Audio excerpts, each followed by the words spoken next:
Hello, everybody, and welcome to First Ring Daily Live, where Paul, I think, got a haircut. That's true. I noticed because I care, Paul.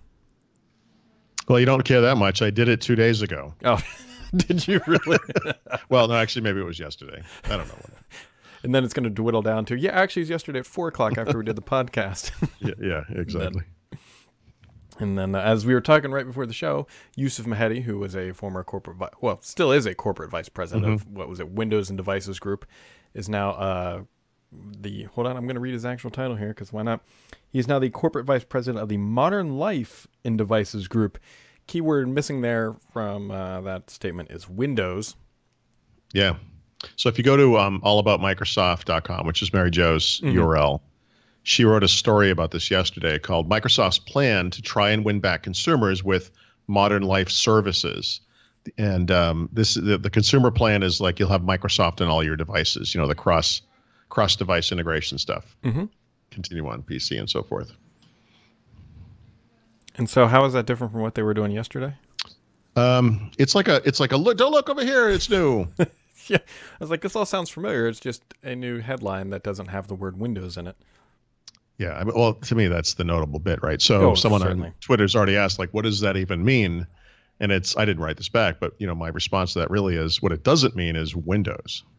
Windows is part of it, obviously. But, I mean, I think this is yet another sign of them looking at this more broadly than just Windows. Yep, it was just like during Inspire where they referred to Android as a Microsoft 365 endpoint, not as a mobile OS. I mean, yes, it's an endpoint. I think we can all agree it's at an endpoint. Wow. Yeah.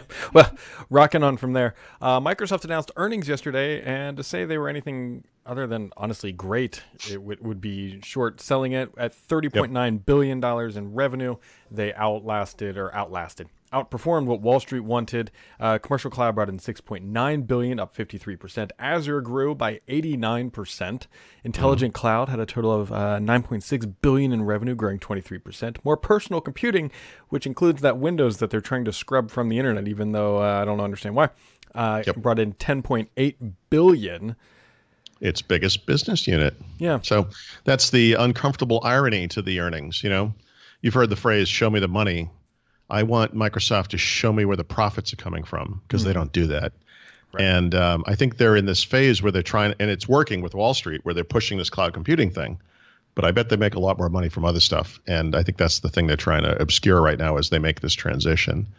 I don't mean to suggest that, Windows is kind of kicking ass and taking names or anything, but it's this established product line that has like a regular revenue stream that comes in. And they keep downplaying it and downplaying it and downplaying it. And I assume, in fact, I wrote this today, I think in short takes, that they must be looking at this Windows 10 upgrade cycle that's going to happen between now and just past the end of Windows 7's life cycle ending in the beginning of 2020 as possibly the final last great Windows upgrade, Yeah. And I just made this up because I like making things up, but it seems to me that internally they could be thinking of that as the point at which these cloud/intelligent edge efforts need to be paying off, because this is the end of the line for this stuff. I think it just goes down from there. Yeah. No, I mean, you might not, I don't think you're wrong. We will, obviously, the financial statements will tell the true story partially because Microsoft is good at masking this stuff. That's what happens when you make $8 billion in net income. You can pay the accountants to do that for you. I just don't, there's a lack of transparency to the earnings that I always find revolting. Like every quarter, it bothers me, So the big one from this quarter, well, the big one is always commercial cloud, which isn't a thing, but, let's add up a bunch of stuff so that it's bigger than AWS. Do you have that number? Yep. Okay. That's commercial cloud. Like we're just going to pretend, even though it comes out of different business units, only parts of different business units. Okay, fine. That's fine. I get it. You guys compete. It's good. Azure did grow almost 100%. So their share of the market did, in fact, almost double. It is still half the size of AWS. And AWS is also growing too. So the gap is closing. But I think it's fair to say these are the two big players. Okay, great. But commercial Office 365 grew at some rate, but they never gave us the new number. Consumer Office 365 grew at a very small rate, and they went up by 1 million users to roughly, I think it was 31.6 million, something like that. So it didn't go up very much. I'm wondering if Office 365 hasn't actually grown or has grown very slowly on the commercial side from a number of users perspective, because the one thing they cited for the revenue increase was an increased revenue per user, meaning that more users or more customers are opting for higher end versions of the SKU, or higher end SKUs, I guess I should say, meaning they're paying more per month per user. That's what Microsoft 365 is essentially, really. If you want to just kind of slot it in somewhere, it's just another set of higher end versions of Office 365 because they're throwing additional stuff in there, Windows and the management stuff. It's. I'm not saying it's doing bad. I don't mean it like that, but it's weird to me on a quarter by quarter basis. They can just kind of cherry pick the little bits of information you get. But like you said, billions and billions of dollars. What are you going to do? Yeah, who's just complaining? Floating around. I'm like the only one in the back of the room going, but. Or you see headlines like Surface and Xbox drive Microsoft's revenues, and oh no, what? Oh, there are multiple versions of that headline. Like, no, I'm sorry, that's unbelievable. Yep. So, yeah, that's the bad one, because I think we all know it's cloud that's driving additional revenue. Windows will continue to make. I would expect that business org to be around 10 billion for quite a while. If it's going to jump up by anything, I think Surface might drive that, but it's not going to jump $5 billion in a quarter. Nowhere near that ever. Well, whatever the profits were, you have to kind of wonder where they come from. Right. The other thing is, even on the cloud side, there are two parts to Microsoft's cloud business, and they do break it down into these two different business groups. One of them is productivity, which is essentially Office 365, Dynamics, and the other things. And then there's intelligent cloud, which is Azure and whatever else. I can't remember what anything is anymore. But the thing they don't really talk about that much is server is an intelligent cloud. Yep. And like Windows on the desktop, that is a pretty big established business. A little bit. And again, I feel like there's an effort not to kind of downplay the fact that a lot of the profits and revenues we see over there and in other parts of the business are really coming from these other things, And I don't mean to say that what they're doing isn't smart and that they're not succeeding at what they're doing. I don't mean it like that. But, Microsoft has these legacy businesses that are going to just churn revenue for a long time to come. And I almost feel like they're slightly disrespectful to it in their just desire to jump into the future. And I mean, Wall Street's lapping it up. So again, what am I complaining about? But I just wish we had hard numbers. Yeah, there was an analyst who actually did ask a good question about on-prem, and asking about the revenue split and how that was going, because clearly they understand that, yes, this is still around and it's just going to continue to print money, but how much money? Did you catch how they answered that question? What? Did you catch how they answered that question? Well, they didn't answer that question. Right, they avoided it. So what they talked about was, hybrid computing is blah, blah, blah, blah. In other words, the idea is, that it's just like the business unit. There's some of this and there's some of this. And it's like, right. But what we're really asking here is it true that the bigger percentage of profits and revenues that you're making in that business unit are now coming from on-prem servers? And they didn't actually answer that question. Because they don't want to. They want to what you were saying. They want everyone because that's Wall Street relies on that stuff. We're the cloud company. Cloud. Yeah. We're not we're not building server software anymore. This is the success of this current regime is based on leaving the past behind. And I think it's not wrong to rely on the past as you move to that future. You have to. It's not like you're going to just drop it. It is literally $10 billion in revenues just on the Windows client side, roughly, or whatever percentage, is probably $8 billion, just from Windows, And we don't know what the percentage is over an intelligent cloud. It's huge. That stuff together could be a third of the company, but they're ashamed of it. And they know that all their success is based on this future stuff. It's just a little, it's weird. That's all. And here's a question for you, Paul. How many more months do you think Windows 10 will be under 700 million devices? It's only been 4. Yeah, so that one's weird to me too, right? So Windows 10 experienced, from a revenue perspective, strong growth in the business side of things, and with the Pro SKU on PC makers. Windows Client on consumer actually declined, by the way. I think it was like a 3% decline. So again, kind of bearing out this notion that it's business PC sales that are driving like the little bit of growth we saw in the PC industry in the last quarter. Interesting. But, I track every time they give us a number, I look at the numbers and I kind of say, okay, well, during this time frame, Microsoft acquired roughly, 17 million new Windows 10 active PCs every month on average, whatever it is. And the growth in Windows 10 usage, as we'll call this, has accelerated over time, which is kind of interesting, right? Obviously, it was really fast in the beginning, went down, but then since then it's been going up. Not sharply, but going up.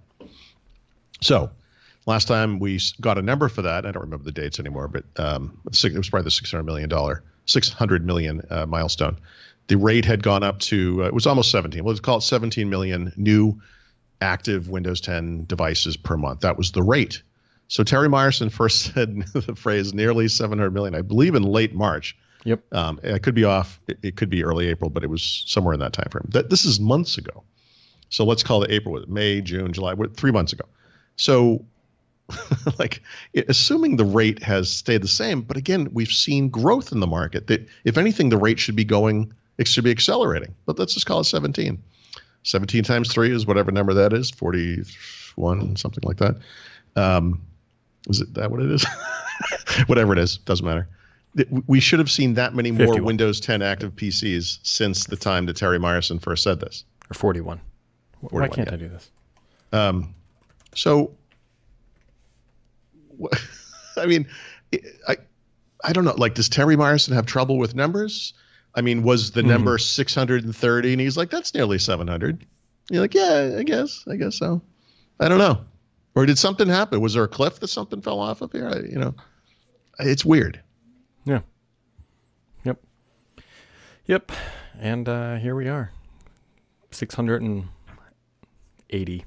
That's the number I think. That's you think you think it's still that far below 700? Yeah, I think it might. I don't know. I mean, I guarantee if it was like 697, they would have just rounded up and be like, we're there. But I'm just joking. What I'm about to say is a joke, but you have to wonder after the 1 billion thing that he said this nearly 700 million thing. And then Satya Nadella looked at the actual number and he was like, seriously, are you demented? How many times are you going to be off by an order of magnitude? Like that was the reason why he's like, it's kind of strange. Like, I don't actually think that's what happened, but it is rather notable that both of these number gaffes have come out of the same mouth. That's all. Yep. Other news that popped out today that was actually pretty interesting. So a bunch of tech giants, including Microsoft, Google, Facebook, and I think Twitter, they're going to now make it easier, or at least they're working on making it easier to transfer your data between platforms, which is actually quite nice. There's only, the news is face value at this point, but there's only one company missing here, Paul, that would have maybe kind of filled this out, and it's Amazon. Not Pinterest. No. If anyone thinks that Apple is going to play any role in this little initiative, I have a newsflash for you. Yeah. Apple's business model relies on you never leaving the platform. There's absolutely no chance they'll join this. Amazon's the same way. Although I guess this isn't corporate data. No, I mean... this is all consumer. Yeah, but Apple has no incentive to join this. Yeah. None. Unless they feel like maybe there could be some growth from getting people to come to them, I suppose. But the only reason I was thinking Amazon because AWS is like the Apple of the enterprise world. Once you're in AWS, you don't leave. Yeah. Not because you don't want to, it's because you can't, because your entire infrastructure is built in a customized platform. And there you go. Maybe these companies have all agreed to do this because all of their data is on AWS and it will be easy. I'm going to go with no, but No, I know. Other things that happened today, Mahedi wrote this up. So the Microsoft Store getting, I guess the designers rolling out now, just trying to make it look a little bit better. The pages have always looked okay. This I think looks better too. What I do wish they would fix is actually when you just open up the store, that landing page, I don't know, it still looks poor in my opinion. The actual product pages look okay, but I wish that they would, I don't know. Between the Microsoft Store, which is kind of interesting, and Microsoft Edge, which is also kind of interesting in this regard, we've seen a densifying of the user interface, right? Where it used to be like big seas of white, giant text with nothing there. Now, they're starting to cram stuff in, like the Microsoft Store. Let's see if I can bring it up. If you go to the download and update screen there's like a sidebar now with choices over there. Like they're starting to put stuff in. And it's really dramatic on Microsoft Edge, especially in that settings and more menu, where they're grouping things and there's, they're jamming more stuff in there. It's almost like this little UWB thing is starting to grow up. I need to write this down that Paul said something nice about UWP. It looks better than it did. Granted, a low bar, which is, the problem. This is true. And then this is a very random question that I didn't even put in the show notes. And since it's been almost 2 years since I bought an iPhone, I'm curious if you know this. So I think I've said this out loud about 95 times. Still contemplating switching to T-Mobile here at some point. Obviously, we're buying the new iPhones when they come out. Do they still have? Is it one iPhone to rule them all now, or do they still have a Verizon specific? Yeah, there's two. Oops. But hold on a second. If you have a Verizon iPhone, yeah, I believe that one is in fact universal. Like I think that one you could take to T-Mobile even though it's GSM. But you should check with them obviously. Yeah. But I don't know if you saw the story this week about T-Mobile enhancing their international plans, right? Well, that was part of it. Yep. Yeah, I did this myself. In fact, I'd like to do the math on this. But you can't. You have to call them, right? So if you go to their website, and you're like, well, how much will this cost me? You kind of enter in information about your phone. And you're like, blah, blah, blah, this can happen. And then it gets to this point where it says, now you have to call us or we will call you. And it's like, seriously? Nobody buys anything this way anymore, I wish that's the one thing about T-Mobile that's always kind of bugged me. But you should do this. Go to T-Mobile.com or whatever. Tell them the carrier on the phone and see what they say. Because I bet you will find out very quickly before you even have to talk to them whether or not that phone can make the transition and whether you save any money. Yeah, well, I think it comes out to I would save money, mostly through, it's not a ton of money, but because they now include Netflix in the subscription price. So effectively I'd be paying $120 a month plus or saving whatever Netflix cost us. And on Verizon, I'm paying like $130. And this is for two phones. Yes. And how much data do you get? Unlimited. Really? And you say unlimited. I noticed you didn't make an air quote thing. Well, it's more so. Yeah. Limited, unlimited. I think it's like 50 gigs of unlimited, something like that. There's modifiers or whatever. Use, do you know? Do you keep track of this? What's that? How much do you actually use? Oh, I use like not much, 3 to 4 gigs a month. Really, even that much? I bet I almost, when I'm not traveling, I bet I rarely even use 1 gigabyte of data. See what the problem is? You travel a lot. So that's one of the things. I mean, that's the thing. Like, so when we go to Sweden, they cap your data. So I'm sorry. They don't cap your data. They cap the amount of money you spend on data. So if I use 6 gigs of data somehow, that's where I stop paying for it. The rest of it's just free. So my basic bill is $30. I pay $10 per gigabyte. The most I could spend for completely unlimited data over 3 weeks is about $90. On the new T-Mobile Day Pass plan, that if I went for 21 days, I haven't done the exact math, it'd be $105 plus the cost of my monthly plan, which could be $30 to $60. I have no idea. Verizon would be or AT&T would be double that for the Day Pass. So 21 days, it would be $10 a day, $210 to get high speed data in Europe. Right. Free phone calling. I'm not sure if it's free phone calling, how that works. Data or text messaging. Obviously, it's way better than things used to be. I had a bill from AT&T one year that was in the $800-900 range. From doing one of these trips.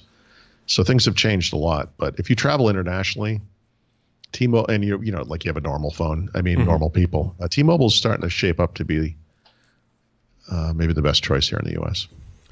Yeah, we'll see. The challenge we have is that my phone, we're still on a 2-year contract with Verizon, but mine comes up in October. My wife's, I think, is in December. We'll see. Yep. Well, you might be getting new phones too, so maybe do that on T-Mobile. Well, see, that's the idea. The idea was that if we just bought 2 whatever iPhones outright, unlocked, could we then go to Verizon and be like, look, this is the plan we want. How much is it going to pay? Go to T-Mobile. This is the plan. That it comes down to I need that phone to work on both networks. Okay. So then don't rely on what I told you earlier because I actually don't know for sure. So if you were to go to apple.com, go through the wizard, and they ask you what carrier, like I don't want a carrier, I'm going to buy it unlocked. Would that work on Verizon? I actually don't know. You should check on that. Yeah, that's the question. So we will see. So, Okay. but what is your? I don't know what's their schedule going to be next week. I guess I'll have to chat with you on Monday and figure out what's going on. In So Sweden. let me see. Let me bring up my little calendar. I'm going to be seeing your buddy next week in Berlin. Oh, don't forget to take the present. Yeah, no, it's my bag. It's Perfect. all. It is coming to Europe. We're going. We're actually only in Berlin for 2 nights. It's a really quick trip. So we go on Tuesday. We come home on Thursday. Oh wow, you're going there real early. Yep. So Monday we'll be home. That's not right.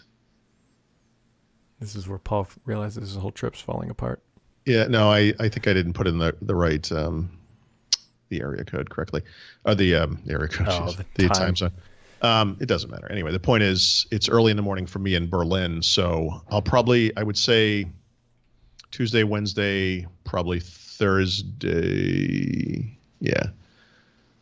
I'll just do it from my phone, Yep. And then I'll be back for Friday, so Friday will be normal. I'll be able to hit the the live schedule or whatever. Perfect. Well, we'll coordinate on Monday. Yeah. Cool. You got anything else before you go? Whatever. No, I could be leaving for the airport as soon as 2:00. I got to go do the reverse math on that. You kind of like driving to JFK on a Friday afternoon is like nightmare scenario. Well, actually, driving to JFK in the middle of the night would probably be worse. But New York City. Yeah. You have a direct though, right? From JFK? Yeah, at least it is direct. Yeah. Yeah. So that makes it worth the drive rather than having to go somewhere else and then. Yeah, and the people who are coming here are actually on the plane we'll be taking back. Oh no! So kidding. they're in the air now, I think, and we're not going to get to meet them because of that too. But they'll get off the plane and go do whatever. They'll be stuck in customs hell for whatever. Oh, I was going to be like, why not? But then that makes sense. Yeah, yeah. Well, neat. Well, Paul, if nothing else, enjoy your trip. Enjoy your what is it? No, don't tell me. It's the Open, the British Open, which they call the Open because British still don't understand how the English language works. Well, you enjoy that too. I will. See, there's good and bad about this. The good is that it's on. The bad, if you will, is that like I woke up about 6:15 this morning and I could start watching it because it's over there, and so it's not in the evening. So I watch it all morning. It's good. Nice. You can just kind of have it on. Yeah, it's just there. We're just buddies while the dog is trying to decide if he's going to poop in the house or outside. Right. Nice. Yeah.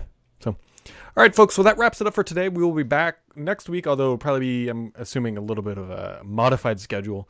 But have yourselves a wonderful weekend, and we'll catch you right back here next time.